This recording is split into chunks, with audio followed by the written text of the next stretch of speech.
A landmark study linking autism to childhood vaccinations said to be a big, fat lie. It's just been a distraction. This is KARE 11 News at 10. Good evening. Thanks for joining us tonight. Parents panicked when a 1998 study linked autism to vaccines for measles, mumps, and rubella. As a result, a lot of them stopped vaccinating their children. Well, now the research conducted for that study is being called an elaborate fraud by a leading British medical journal. Here's KARE 11's Carla Holt. If ever a child had rhythm, it is 5-year-old Eleanor Segedy. A talented musician already, her skills are matched only by her attitude. Oh, she is so happy. A happy, beautiful girl whose parents can still remember the day they realized she was following a different path. She would look above and stare above my head, and I would go to bed just basically sobbing, thinking I'm watching my kid vanish. Matt, a pediatrician, and his wife Heidi would soon learn Eleanor has autism.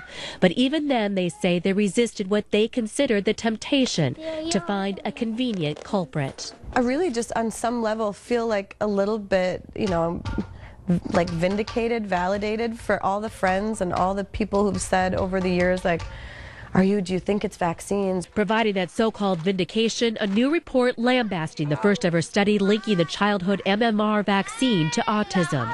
The report in a leading British medical journal concluded the 1998 study by Andrew Wakefield was based on doctored information about the children involved and was nothing short of a, quote, elaborate fraud. I think Wakefield's 1998 study was just tragic on so many levels. Patsy Stinchfield, director of pediatric infectious disease at Children's Hospital, says parents simply stopped getting vaccines after Wakefield's study first appeared.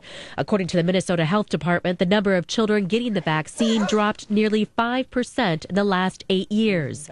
Now, Stinchfield says it's time for that number to go back up. The link between vaccines and autism has been studied and studied and restudied, and there isn't a proven link. You want somebody to blame.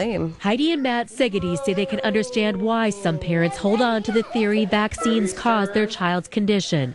It's a search for answers, they say, but for this family, that search will continue, and along with it, their hope. We want her to just be the best Nora that she can be. The 1998 paper was later renounced by 10 of its 13 authors, and it was retracted by the medical journal that published it. But medical experts say a small but vocal group of families and others continue to support Andrew Wakefield and his findings. Wakefield himself says this new report on his study was an attempt to, quote, crush his investigation into valid vaccine safety concerns. And so, obviously, the controversy will continue. So he hasn't given any ground. He has not given up the fight, to say the least. All right. Thank you, Carla.